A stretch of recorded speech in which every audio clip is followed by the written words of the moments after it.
he's sacked by Michael Strahan. I will always remember the Giant fans. That's in the 10, 5, touchdown!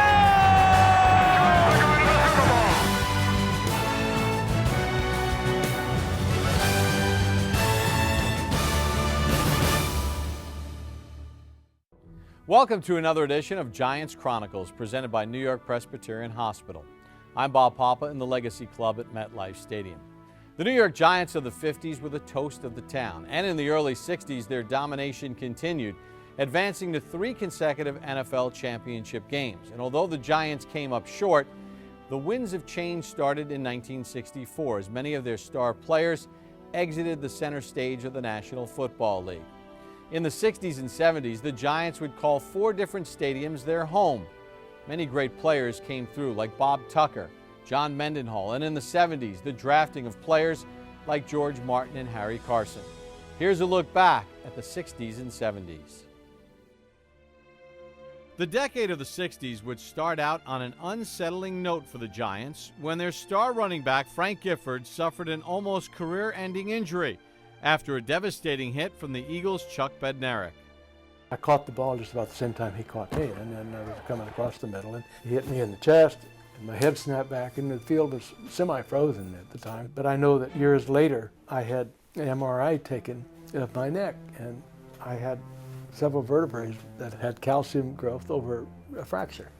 And I didn't play anymore that season. Had I played any more, it could have been really serious. Gifford would be sidelined for the entire 1961 season as well.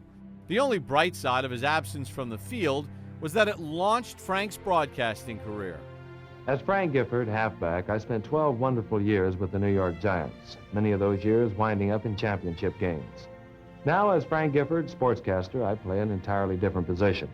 I went into broadcasting and loved it very much, and about midway through the 1961 season, Allie Sherman had come in as head coach, and Vince Lombardi was up in Green Bay, and everything was in change.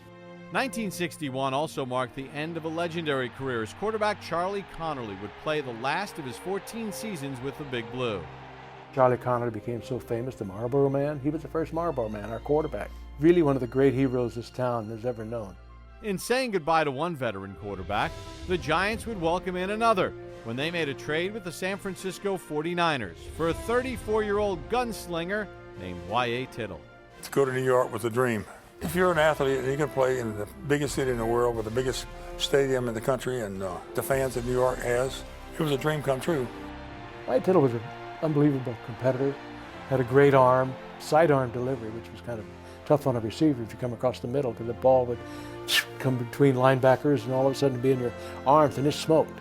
He had an arm, he could throw that ball on a dime and was a real leader. Tittle threw 17 touchdowns in 1961, and under first-year head coach Allie Sherman, the Giants would capture the Eastern Division title. Sherman would win NFL Coach of the Year honors, but the Giants were shut out by Vince Lombardi's Green Bay Packers 37-0 in the 1961 NFL Championship game. For the Giants, the Cinderella team of 1961, a tough loss after their gallant march to the Eastern Conference Championship. In 1962, Frank Gifford would valiantly return to the Giants lineup, this time as a wide receiver. Here's Frank Gifford, most happy to again be a member of the fraternity. In the second game, we were playing in Pittsburgh, and Y.A. Tittle was the new quarterback. Charlie Connerly had retired, and he's got me in the huddle with him. And he said, "You got something, Frank?" I said, "Yeah, let's go 1X right, and better split the L-man and circle the B-back." And we needed a big play. It was 3rd and long, and somehow I caught the ball.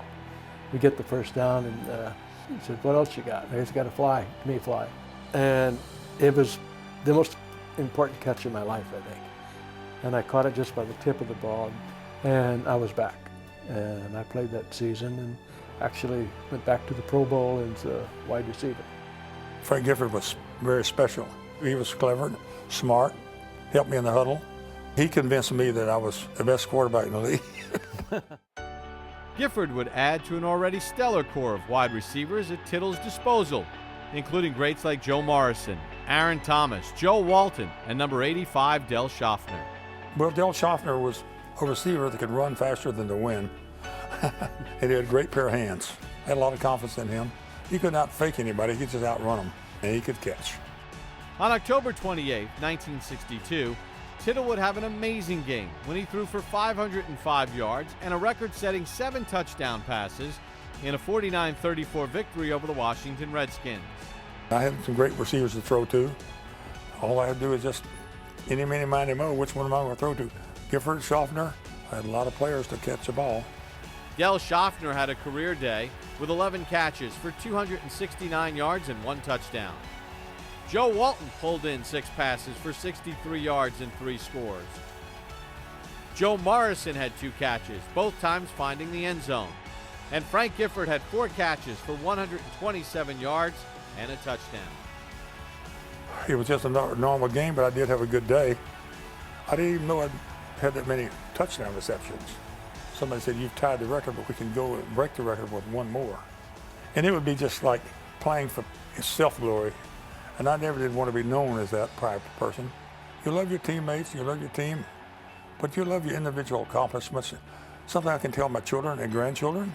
I'm an old man, I still enjoy getting my grandchildren's glory. The ovation goes to the 36-year-old Tittle for one of football's most spectacular performances as he took the team to its 5th championship in 7 years. Y.A. Tittle, NFL Player of the Year and everybody's hero. Tittle still shares the record for most touchdown passes in a game, but the 1962 Giants would once again lose to the Green Bay Packers in the NFL championship game. In 1963, Tittle led the team to a 3rd straight Eastern Division title, and his 36 touchdown passes that year set a single-season record that stood for over 2 decades. But in the 1963 NFL championship game, Y.A. injured his leg, and the hobbled quarterback would be a shell of himself as Big Blue suffered another heartbreaking defeat, losing 14-10 to the Chicago Bears.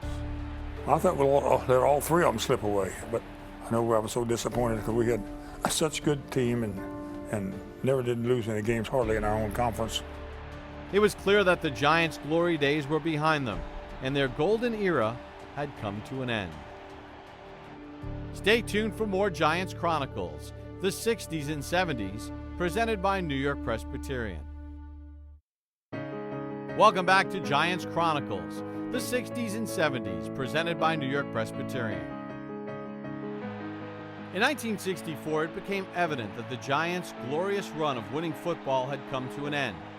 Aging defensive players like Rosie Greer, Dick Modzelewski, and Sam Huff were traded, and for the first time in 17 years, the team finished last in their conference. 1961, we won. 62, we won. 1963, we were the highest scoring team in the history of football. 1964, we collapsed. Y.A. Tittle would suffer a career-ending injury in 1964 in a game versus the Pittsburgh Steelers, and this famous photo of him, bloodied and beaten up, became one of the most iconic images in sports history.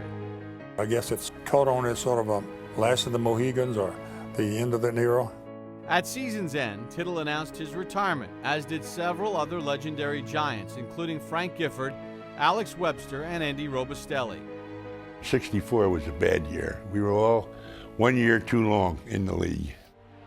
The Giants would look for an infusion of youth in the second half of the decade when they selected Tucker Frederickson with the first overall pick in the 1965 draft. I thank the Lord that I was drafted by the Giants in New York City, and especially being the #1 in the whole league. Although he would have an injury-riddled career, Frederickson headed up a powerful group of bruising backs known as the Baby Bulls. I got hurt the second year, and I sort of muddled along the rest of the time, but Allie Sherman was the coach at the time, and we had some lean years, and that's part of it. You know, you can have some great athletes, and everybody gets hurt. You have a bad season. Put your eyes in your hands. That's why those drills were on you. Put them in there now. Make sure, nail it in. You don't get them in these kind of drills, it's going to be tougher in the game. I don't care how much you know about football. If you show me you can't hit, you don't belong here. You better get in here angry, both sides, and let's go to work. Now get it up. On the defensive side of the ball, Allie Sherman's unit was bolstered by the addition of standout safety Spider Lockhart. And to little Spider Lockhart, number 43 from North Texas State, it's a chance to mix it up in the big leagues. Spider's 6 interceptions ranked him among the league's best and earned him a berth on the Pro Bowl team.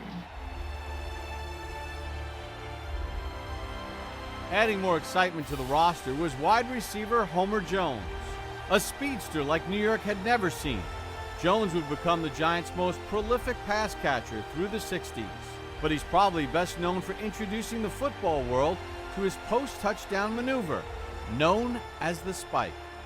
Well, I had always said that when I made my first touchdown, I was going to throw the ball in the stands. And in the meantime, I had forgotten that they had changed the rules on the off season. That I think it was a $500 fine for throwing the ball in the stands. And as I crossed the goal line, my intentions and my ambition was always to throw that ball in the stand, but I thought about that $500 and it came down and I threw it on the ground. So that was the original spike right there, the origin of it. Jones and the Giants would get an even bigger boost when the team acquired scrambling Fran Tarkington from the Minnesota Vikings in 1967. That team in New York, that first year that I was there, we finished 7-7. That was the finest accomplishment of any of my 18 years of professional football. They were the ragamuffin team that played hard and played together, had heart and had soul. Allie did a great job with that team. And for us to be 7-7 was like being 14-0 with any other team. It was the best year any team that I played on had ever had. We spread the field, we put men in motion, we had nobody in the backfield. And the reason we had to do this is that we didn't have a big offensive line. So we had to use the short passing game to be our running game. The West Coast offense, as we know it today, was absolutely started in New York, and they let me be a part of that architecture, and we had more fun with it. Stay tuned for more Giants Chronicles, the 60s and 70s, presented by New York Presbyterian. Welcome back to Giants Chronicles, the 60s and 70s, presented by New York Presbyterian. In 1969, Alex Webster would succeed Allie Sherman and take over as head coach of the New York Giants. The move was applauded by everyone, and the players responded by winning in Big Red's very first game, carrying their victorious leader off the field. Alex came in, we had a pretty good team in the beginning, and 1970 came along. We picked Ron Johnson, came over from Cleveland, and I was the fullback and Ron was the running back, and he was the first 1,000-yard gainer. Fran Tarkington had a great year. Franny was unbelievable in what he could do with the football. Bob Tucker had a great year as a tight end. Our defense really played well, Spider and those guys, so 70 was a good year. Webster would win Coach of the Year honors in 1970, and the decade looked promising thanks to a potent offense that featured players like tight end Bob Tucker. The fun of the game for me was to catch the ball and run with it. And at that time, if you have a tight end that could get down the field, get deep, get to the post, get to the corner, get over the middle, you drive a defense crazy if they have to cover you. So we had this system. We had this West Coast offense, so to speak. So Fran would spread it around, but he hit the backs, he hit the tight end, we were here, we were there. And we had a good offensive scheme, and we were up and down the field. We were geared to score in, 6, 8, 10 plays. And Tarkington was great as a quarterback, as a general, because Fran would just pick you apart. And if that was there, he'd take it. And when you covered that, then he would take it where you left. It was an exciting time. Running back Ron Johnson would be the team's workhorse in the decade, becoming the first Giant to ever rush for over 1,000 yards, a feat he accomplished twice in 3 years. Johnson ranked 7th all-time on the Giants' career rushing list. Ron Johnson, what a great guy, and what a great running back, and great pass receiver. Ron could catch the ball. He was great. The early 1970s ushered in a new era of ferocious defensive players for the Giants, led by number 64 defensive tackle John Mendenhall out of Grambling University. I was drafted in, 71? Third round. Never forget it, As a rookie, I became a starter. I played defensive tackle for a little while in the game. Then most of the time on passing downs, I was a defensive end. That's how I think why I got drafted, because I was a pass rusher. In 1973, the Giants would draft a talented linebacker out of Michigan State in the second round of the draft, and Brad Van Pelt would go on to terrorize opposing offenses en route to becoming the Giants' player of the decade in the 70s. Brad is a player who was naturally gifted. His play on the football field was something that was, I think, special. Super player. I mean, he went to, I think, 5 or 6 Pro Bowls, and he really should be mentioned for the Hall of Fame at some point. Complimenting Van Pelt was fellow linebacker Brian Kelly, who the Giants also added to the squad in '73. That was the years of Brad Van Pelt, Brian Kelly. All of those guys were what we call building blocks. They were the foundation of good, solid defense. In 1973, the Giants said goodbye to Yankee Stadium as they moved into the collegiate confines of Connecticut's Yale Bowl. Alex Webster retired at season's end, and the Giants would name Bill Arnsparger as the 9th head coach in franchise history.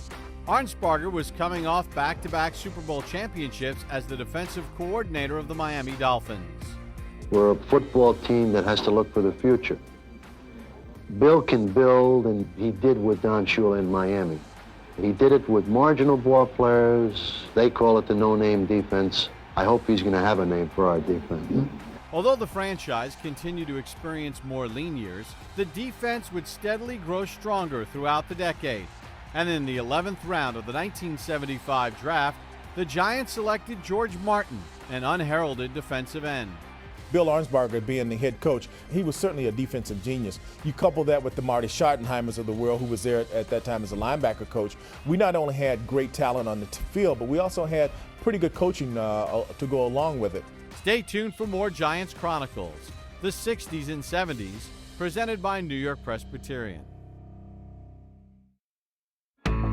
Welcome back to Giants Chronicles, the 60s and 70s, presented by New York Presbyterian. Welcome to Giants Stadium. The escalator immediately in front of you will take you to the upper level. Escalators to the rear will take you to the mezzanine and lower levels. Level sign indicators are above all escalators for your convenience. Please watch your step and enjoy the game. In 1976, Big Blue moved into their new home, Giants Stadium, and they would bolster their defensive roster by drafting Harry Carson out of South Carolina State in the '76 draft. When I came to the Giants, and Marty Schottenheimer really was the one who drafted me, and that was because they wanted to convert me from being a down defensive lineman to a stand-up middle linebacker, and I had never played middle linebacker before. The middle linebacker position is not one that just anybody can play. You really have to have a certain mindset to play the game, not just from an intellectual standpoint, but also from a physical standpoint, because you have to be rough and you have to be able to flip that switch. And I eased into it, was able to master the position. I made the all-rookie team. Harry was just absolutely blood and guts and just total domination. Dick Vermeil had said that he can't tell you what the prototypical middle linebacker would look like, but he knows that middle linebacker has to wear number 53. I thought that he was probably the best middle linebacker that ever put on the uniform. Despite the addition of Carson, Big Blue would not get their first win at Giants Stadium until the 10th game of the 1976 season. The team continued to limp through the decade, and in 1978, leading the Philadelphia Eagles 17-12 late in the fourth quarter, the Giants needed only to run out the clock to preserve the win and stay in contention for a playoff spot. Under 30 seconds left in the game. From here on in, Pizarchik can just fall on the football and there is nothing the Eagles can do. And Pizarchik fumbles the football. It's picked up by Herman Edwards. 15, 10, 5, touchdown Eagles! I don't believe it. I don't believe it. The Eagles beat the Giants 19-17 before a shocked crowd at the Meadowlands. The Giants decided it was time for some changes, and they started with the hiring of George Young as general manager in 1979. When I first took the job, the first responsibility I had is to find the best head coach that we could find for the Giants. And I'd like to introduce to you Ray Perkins.